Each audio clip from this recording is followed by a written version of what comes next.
Hola a todos, estamos en el marco de CutreCon número 15 y estamos con Uwe Boll, director de muchas películas de videojuegos que va a presentar 4 películas en el festival. Vamos a ver 4 películas suyas este año y vamos a hacer una entrevista hablando de videojuegos y hablando de sus adaptaciones y de cosas que están por venir porque nos ha dado varias sorpresas. Con nosotros está Tony McGuinty, que es el traductor del festival que me va a ser de ayuda, y obviously we are with Uwe Boll. Nice to meet you. Yeah, hello. Thank you for staying here. First of all, thank you for tell to everyone.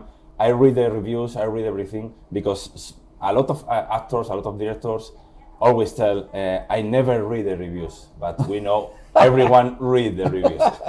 True. Yeah. So thank you for this kind of humildad. Humility or honesty. Yeah, I mean, Thank you for that. You have been criticized for your movies, but there is many other movies that adapt video games and they fail. We have a big number of examples. Why do you think Hollywood has taken so long to have the correct way to adapt video games like Fallout or The Last of Us, for example? I think also a good step is to do TV series out of it, like The Last of Us, for example, or Fallout. I mean, then you have a little better chance to tell stories properly, to develop characters more. If you have only 90 minutes or 100 minutes, it's sometimes tough, you know, to follow in a way the game story and to make also the fans happy, you know, because you always have to let things off when you write a script or something. You cannot put everything in. And I was never a fan of making too long movies. You know, I'm not a fan of this Transformers is now 165 minutes long. I was never a fan of this. Yeah, I like Transformers. Even if it's so long, I think it's not too long. It's my guilty pleasure. Very guilty. Yeah, very guilty. We are going to give you some covers for your movies for make a raffle in postal projection tomorrow. Yeah. First of all is House of the Dead. We saw yesterday House of the Dead, and you have a big news for us. You are trying to start a sequel for this movie. Yes. Tell us about that. It's 23 years later, because it is 23 years later, and we could make a joke about 28 years later. Return to Zombie Island. I think it's because it is on the Zombie Island. We cannot name it House of the Dead, so it's unofficial sequel. And we went to the fans to do an Indiegogo campaign 23 years later, so people can check it out and see if they want to be a zombie in the movie or they just want the DVD. It will be great. They can check it all out. And because I felt over the years, and we saw yesterday Full House Theatre, people they like the film. You know, it's like it got bad reviews when it came out, but it has a long life. People still enjoy it. People want to watch it. So I asked all the old cast, like Jonathan Cherry, Ona Grauer, Will Sanderson, would you come back and do this? And they said all directly yes. They had a great time doing the film. And I think that's the kicker. I think the kicker to make the movie is to bring the same actors back. Clint Howard would come back. And I think it's a fan film. Right, so and I hope they will appreciate it and put some money in. I cannot pay it all alone. Let's say it's it's going to be a movie for fans. Yeah, exactly. You know, so I just signed with my name on this. Yeah, this is for the fans from. So there is one, Alone in the Dark. You have tell us yesterday in one of the panels you are going to do a sequel, but it's going to be different than original. Yes, it's basically I was able to get the rights back so we can name it Alone in the Dark. And the original Alone in the Dark is like a real H.P. Lovecraft 1930, like before the Second World War in America, in Louisiana, like an insane asylum. Yeah. And the game company, they said, look, if we give you the rights back, you have to follow this story. You cannot get Christian Slater back and continue your movie. You need to go back and a reboot, a complete original. Yeah, okay. And that is what we develop right now. I got a lot of people, I have to say, interested in the project. Also bigger script writers and so on. And that shows to me what you said in the beginning. now video game based stuff is hot. Yeah. Like people really, I read today Baldur's Gate gets produced, right? So it's like, that game, by the way, I had the rights to, but I lost the rights. I had Fear Effect also, I lost the rights. But it shows comic books are kind of done in a way, because it's like over and over and over. You can have only so many different Batmans in the film history, right? At one point it's enough. And I think the video games are now the new center IPs. And Alone in the Dark is an all-time classic. Yeah. And I feel, okay, let's do a real reboot of it, and we will see where we are. But I think now that's a property where I'm very optimistic that we get the financing to do it. And that's not a fan film in a way. I can do it with a crowdfunding. Like the House of the Dead is kind of, in a way, cheaper to do. Alone in the Dark will be a real expensive film. It has to be paid by a studio or a big streamer in the end. Yeah. We are waiting for it, because I am a big fan for the original, for the first game, and I have the disc for the original in my home. And okay, good. The next one is my favorite movie for your career. Is Postal. Do you think that today, with the cancellation culture, is correct? Cancel culture. Yeah. Cancel culture. Do you think is possible to create one movie like this today? No, only if you, only if you. I would say this way: if you send that script to a streamer or a studio, they would be like, "Are you crazy?" Right? So they will definitely not do it. The only way to do something like this would be also like a crowdfunding. Also like that people would just pay it, and then you would distribute it. It will not get to any algorithm. Yeah. I mean, now every script you send somewhere goes straight into the computer, like the AI reader's report. And there would be no chance on Postal. But I think I'm looking forward for the screening, because I think it's based on now a very important movie that it exists, because it's so political incorrect. Yeah. And I think it's a question of really freedom of like expression to say no.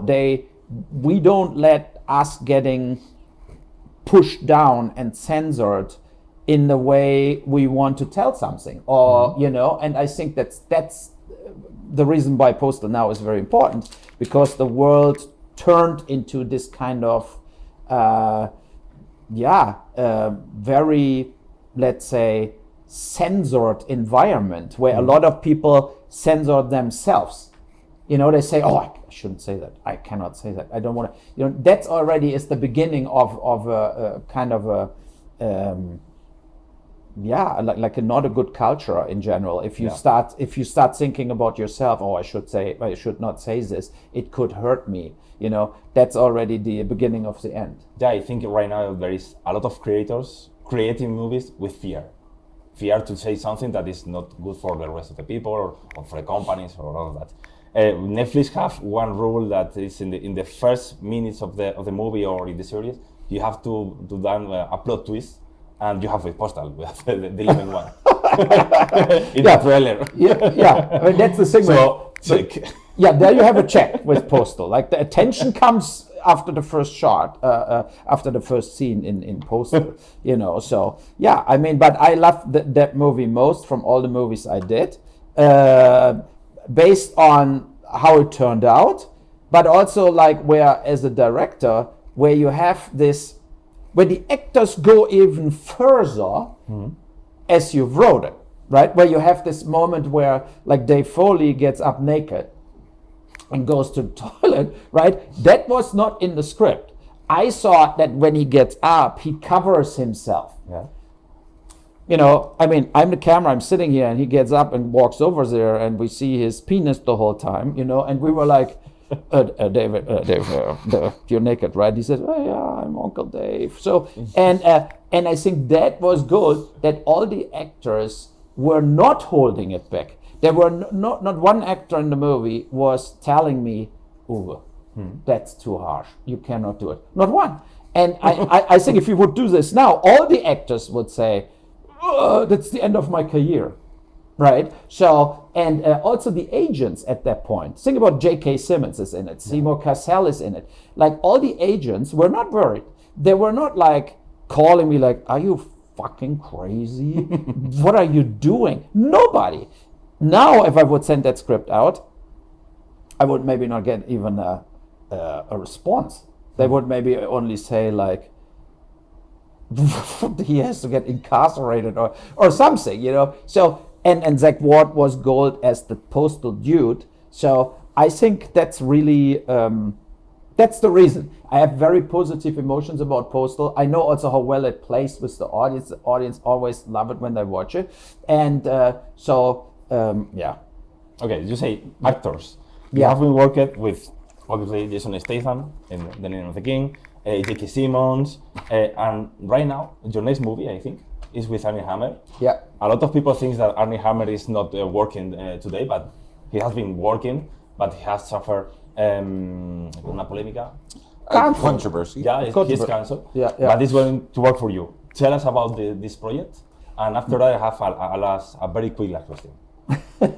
So no, I think so. It was like this. I wrote that script, Citizen Vigilante. It was named first The Dark Knight. The Night. Yeah. But then Warner Brothers flipped out on me, and so we basically changed it. And then I was looking for an actor, and can go to Jason Statham and pay $20 million. So you know, and then I watched Armie Hammer in a talk show with Bill Maher, and he explained the whole scandal. And after this, I felt like, what the? Why he got even canceled, right? I mean, he got canceled because he had affairs with women and did like kinky bondage sex, basically. But he didn't rape anybody. He didn't and he didn't eat anybody. When they wrote The Cannibal, it was a text, right? So I felt that's bullshit. He's a very good actor. He is he could be a real. The world looks for A-list leading man actors. And he definitely is one. He can carry a movie. So I contacted him. He had no agency, nothing, with Instagram. And I didn't get an answer. Then I wrote him, no, I'm real. I'm not like a random. I look me up on IMDb. I make really movies. I want to. So and then he read the script finally, and he said, "That's great. I want to do it." Yeah, and in summer in the US, it comes in some movie theaters. I hope in Spain we will sell it soon. I hope. Yeah, so we need a sale in Spain. Germany is sold. England is sold. And it's a very hard, more like a Rampage, like my Assault on Wall Street Rampage. It's more this direction of a movie. Okay. But he's doing a great job. It was very good to work with him also. Yeah, we are waiting to see this movie here. Yeah. Cross fingers. The last one. We want to know about the Uwe Boll gamer. What is your five favorite video games? By FIFA. Okay. I have two sons, right? So, and they force me to game sometimes with them. I mean, of course, I know everything about Fortnite because they play Fortnite the whole time. But I'm not playing Fortnite. I'm too weak. I have to say, like my sons are 15,000 times better gamers as me, and. I love to play Postal because it's so easy and stupid. That was more like my thing. Yeah, and the first game when I was young was Asteroid. You know Asteroid, where you shoot the planets coming in. That was the game I played 24/7. So that's my generation's game when it all started. So but I mean now I follow more the gaming industry in the way like what makes sense to adapt or to make a movie. So yeah, but I feel now that I should go back to video game based movies based on the market. If you have a good game. It's easier to find the financing to make a movie as you have an original idea and you go somewhere. It's way easier if you have a game property behind it. On Citizen Vigilante, we have Polyphone making a game based on the movie. So So they have a little. They are actually happy that the release was in April. from the movie, and they moved it to June, and now they're very happy that because they have more time to finish the game. They were not done with the game. It's a different way. Yeah, but that's also, I think, a good idea in general. If you have a movie, what could be also a game, I think the industry should try to make a game parallel to the movie, if the story fits. Yeah. And I mean, look, a lot of our first shooters, whatever, and Citizen Vigilante is a lonely killer. So it's perfect for a game in a way. You are him in the game. So yeah. Yeah, like Manhunter or games like that. Yeah. And it opens possibilities. The transmedia always is good for give more life for the products. Okay, about the principal actor from Rampage. Tell us about him. Bill Williamson. Yeah, Bill Williamson. Like Brandon Fletcher, you mean, the actor. Yeah, I mean, look, Rampage is a trilogy in a way, right? So, and the first one was basically very cynical, a reflection on capitalism, because he is doing all this sidetracking amok run to make money, so because if you cover up a bank robbery with a massive school shooting or something, or city shooting, nobody thinks you wanted to rob the bank. Nobody will focus on the money. So it was a very cynical mirror of the society, that money is everything. And then the second and third part is more that he turned into a political terrorist. He felt like with his YouTube messages, this kind of like loved, like people loved him. That's I think the great thing of Rampage is that you feel connected to him. You kind of like Bill Williamson, even if he is an ice cold mass murderer. And that I think makes that film in a way special. And maybe when people think about what are the best movies of Uwe Boll, Rampage is always in the top 3, you can say. It has also the most, I think, hardcore fans in a way, together with Postal, from all of my movies. Yeah, I have to recognize that I've never seen Rampage. So okay, in the festival today is my first time.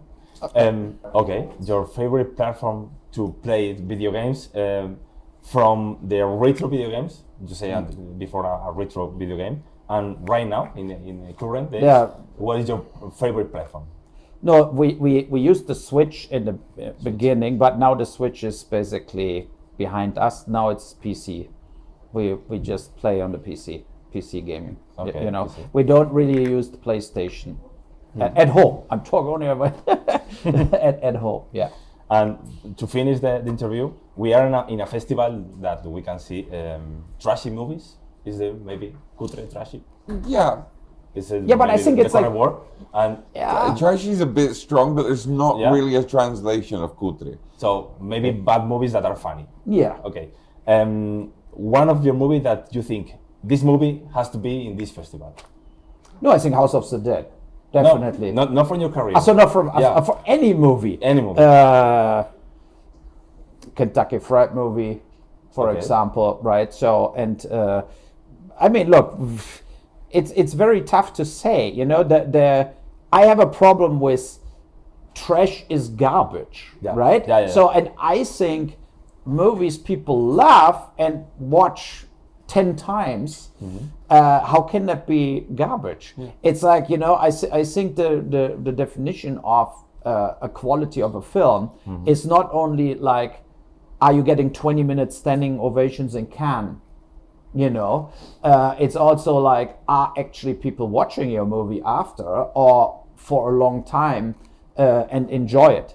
And when people ask me sometimes about my favorite movies, and I say, look, there are movies I can watch over and over again, like Once Upon a Time, like Sergio Leone, right? Once Upon a Time in the West, or Jaws. That are movies I can watch over and over again.